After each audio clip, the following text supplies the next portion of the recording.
Hello guys, welcome back to my YouTube channel. मैं doctor Rajesh Kumar Tiwari आज फिर उपस्थित हुआ हूं एक नए टॉपिक के साथ। आज का हमारा टॉपिक है स्पेक्ट्रम ऑफ ड्यूटेरियम, या इसी को हम कह सकते हैं डिस्कवरी ऑफ ड्यूटेरियम और डिस्कवरी ऑफ हैवी हाइड्रोजन।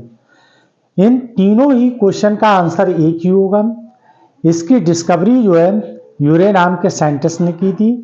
जब वो हाइड्रोजन एटम के स्पेक्ट्रम की स्टडी कर रहे थे तो उन्होंने हाइड्रोजन एटम स्पेक्ट्रम के साथ साथ एक फेंट लाइन भी देखी जिसकी वेवलेंथ हाइड्रोजन एटम की वेवलेंथ से शॉर्टर थी।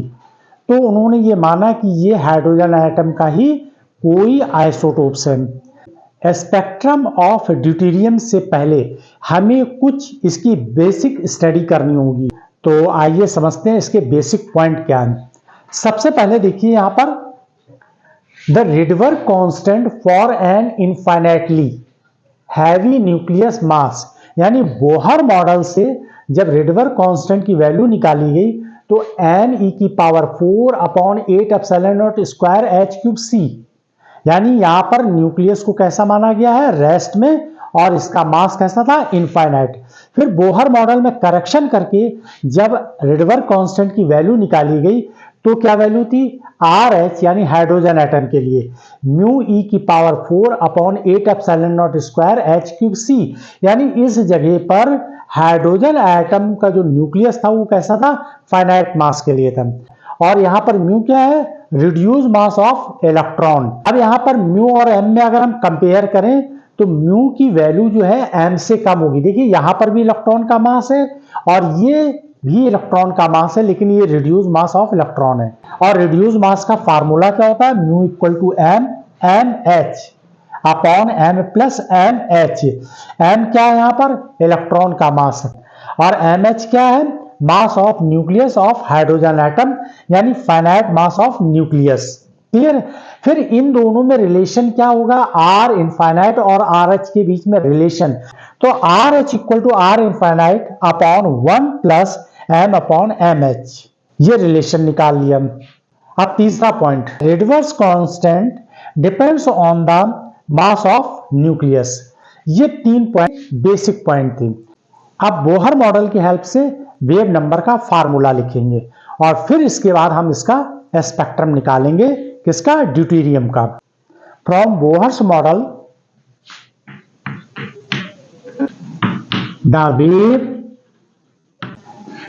the wave of lines of hydrogen spectrum, Bohr model की हेल्प से जो स्पेक्ट्रम का फार्मूला ऑब्टेन किया गया था वो क्या था, न्यू बार यानी wave numbers equal to 1 lambda R Z square 1/n1 square minus 1/n2 square. इस फार्मूले का भी डेरिवेशन मैंने कर दिया है, आप मेरे चैनल में जाकर इसको भी देख सकते हैं। ये देखिए बोहर मॉडल से फार्मूला ऑब्टेन किया था, और ये जो फार्मूला था ये किसके लिए था, इनफाइनाइटली मास ऑफ न्यूक्लियस के लिए था। इसी के सिमिलर एक फार्मूला लिखेंगे हाइड्रोजन एटम और ड्यूटेरियम एटम के लिए। तो देखिए similar the wave of lines hydrogen spectrum can be written as, similar the wave of lines of hydrogen spectrum can be written as. अब ये जो फार्मूला हम यहां पर लिखेंगे, न्यू हाइड्रोजन एटम के लिए लिखेंगे 1/λh equal to R H Z square 1/n1 square minus 1/n2 square. ये किसके लिए, फाइनाइट मास के लिए, और ये किसके लिए लिखा गया था, इनफाइनाइट मास का, क्योंकि ये बेसिक फार्मूला था जो कि बोहर मॉडल की हेल्प से निकाला गया था। अब इसमें करेक्शन करके जो है ये फार्मूला आ जाएगा जब हमने फाइनाइट मास ऑफ न्यूक्लियस ले लिया था। अब इसी तरीके से हम ड्यूटेरियम के लिए भी लिख सकते हैं, फॉर ड्यूटेरियम तो फार्मूला क्या हो जाएगा, nu D equal to 1/λ d equal to R D Z square 1/n1 minus 1/n2 n1 square minus 1/n2 square. इसको इक्वेशन फर्स्ट मान लें और इसको इक्वेशन सेकंड मान लें। ड्यूटेरियम क्या है? हाइड्रोजन का आइसोटोप्स है। और अगर हम हाइड्रोजन के बारे में हाइड्रोजन को लिखो तो अगर हम हाइड्रोजन को लिखें तो ऐसे लिखेंगे और ड्यूटेरियम को लिखें तो कैसे लिखेंगे?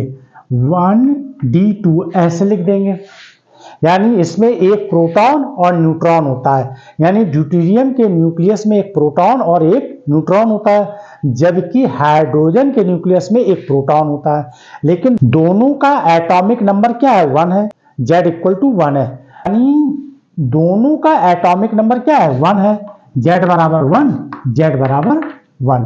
क्लियर है? यानी एटॉमिक नंबर तो दोनों में सेम है, तो यहां पर भी 1 लिख देंगे और यहां पर भी 1 लिख देंगे। क्लियर है? अब इक्वेशन फर्स्ट में सेकंड से डिवाइड कर देंगे by equation second. We get तो हमें क्या मिलेगा रिजल्ट? देखिए डिवाइड कर दीजिए 1/λh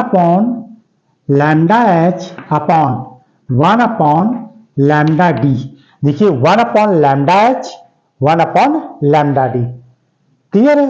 इक्वल टू ये वैल्यू लिख दीजिए RH और Z, और यहां Z की वैल्यू 1 1 है तो इसको रहने दीजिए। अब ये वैल्यू लिख दीजिए n1 square minus 1/n2 square, क्योंकि ट्रांजिशन दोनों में सेम होगा। तो यहां पर 1/λd लिखा है, 1/λd, और राइट में जो है वो इसके नीचे लिख दीजिए RD।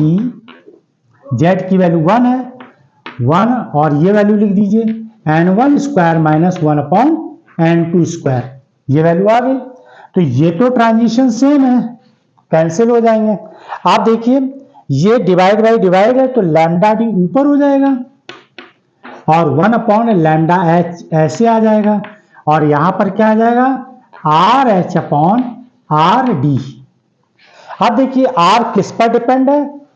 R किस पर डिपेंड है? मास पे डिपेंड है। देखिए तीसरा point, reverse constant depends on the मास। कौन से? न्यूक्लियस मास पर डिपेंड है। तो देखिए RD का मास ज्यादा है, हाइड्रोजन एटम से ज्यादा है। देखिए यहां पर ये 1d2 लिखा है नहीं, तो मास ज्यादा है किसका? ड्यूटेरियम का मास ज्यादा है। तो इसका मतलब ये हुआ कि उसकी वेव लेंथ कैसी होगी? छोटी होगी। एक तो ये रिजल्ट हमारा हो गया। RH लेस देन RD,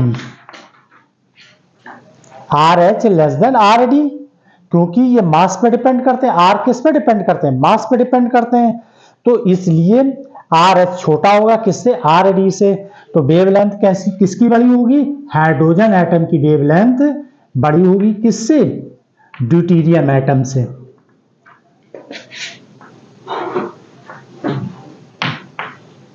तो हाइड्रोजन एटम की वेवलेंथ ड्यूटेरियम एटम से बड़ी होगी। क्लियर है? अब ये भी चेक करके देख लेते हैं कितनी बड़ी होगी। अब इस रिजल्ट में RH और RD मास के फॉर्म में लिख लेते हैं। किस फार्मूले की हेल्प से? किस फार्मूले की हेल्प से? इस फार्मूले की हेल्प से RH equal to R infinite upon 1 plus m upon capital MH। ये तो हाइड्रोजन एटम के लिए हो गया। अब ड्यूटेरियम के लिए भी लिख लेते हैं। ड्यूटेरियम के लिए क्या हो जाएगा? RD equal to R infinite upon 1 plus m upon capital MD। ये MD क्या है? ड्यूटेरियम के न्यूक्लियस का मास, और MH क्या है? यहां पर हाइड्रोजन एटम के न्यूक्लियस का मास, और स्मॉल m क्या है? इलेक्ट्रॉन का मास। क्लियर है?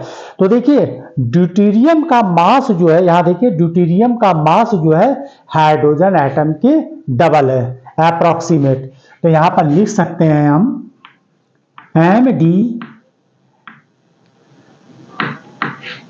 approximate 2mH, ये ऐसे लिख सकते हैं। क्लियर है? तो ये वैल्यू उठा के पहले तो RH और RD की वैल्यू इसमें पुट कर दीजिए। इक्वेशन ये थर्ड है, इसमें वैल्यू पुट कर दीजिए। RH और RD की वैल्यू इसमें पुट कर दीजिए। तो क्या आ जाएगा? Lambda D upon lambda H equal to, ये वैल्यू दोनों पुट कर दीजिए। तो ये देखिए RH ऊपर और RD नीचे, तो ये दोनों वैल्यू पुट कर दीजिए। R infinite upon 1 plus M capital M H, ये आ जाएगा। इसी तरीके से यहां पर RD की वैल्यू पुट कर दीजिए। तो क्या आ जाएगा? R infinite upon 1 plus M upon capital MD, ये आ जाएगा। ये और ये वैल्यू R इनफाइनाइट कैंसिल हो जाएगी। Lambda D upon lambda H, अब ये वैल्यू पलट के ऊपर चली जाएगी। 1 plus M upon MD upon 1 plus M upon MH, ये ऐसे आ गया। क्लियर है यहां तक? और ये कंडीशन अब अप्लाई कर दीजिए। यहां पर मैंने अभी क्या लिखा है? यहां पर MD अप्रोक्सीमेट 2mH, तो जहां जहां MD लिखा हुआ है वहां पर 2mH पुट कर दीजिए, क्योंकि ड्यूटेरियम का मास हाइड्रोजन से डबल है।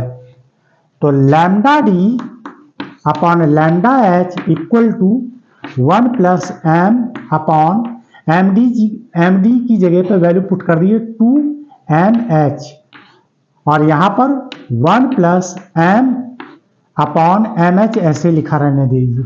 अब देखिए ये मास किसका है? स्मॉल m किसका मास है? इलेक्ट्रॉन का मास है। और MH मास किसका है? हाइड्रोजन एटम के न्यूक्लियस का मास है। तो इन दोनों के बीच में क्या रिलेशन होता है? तो इलेक्ट्रॉन का मास बाई हाइड्रोजन एटम के न्यूक्लियस के मास का जो रेशियो होता है वो 1/1837, ये होता है रेशियो।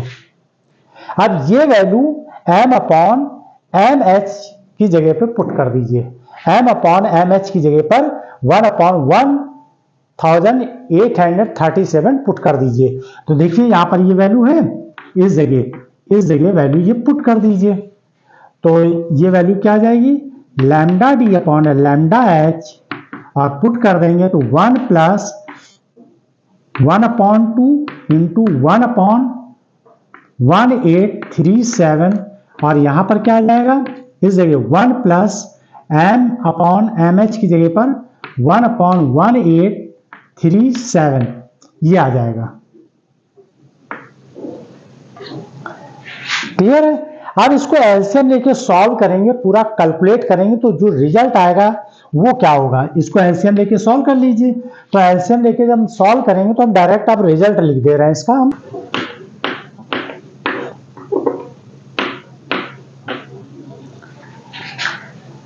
इसको कैलकुलेट करके सॉल्व करें, कैलकुलेट करके लिखेंगे तो 3675 अपॉन 3676 आएगी वैल्यू।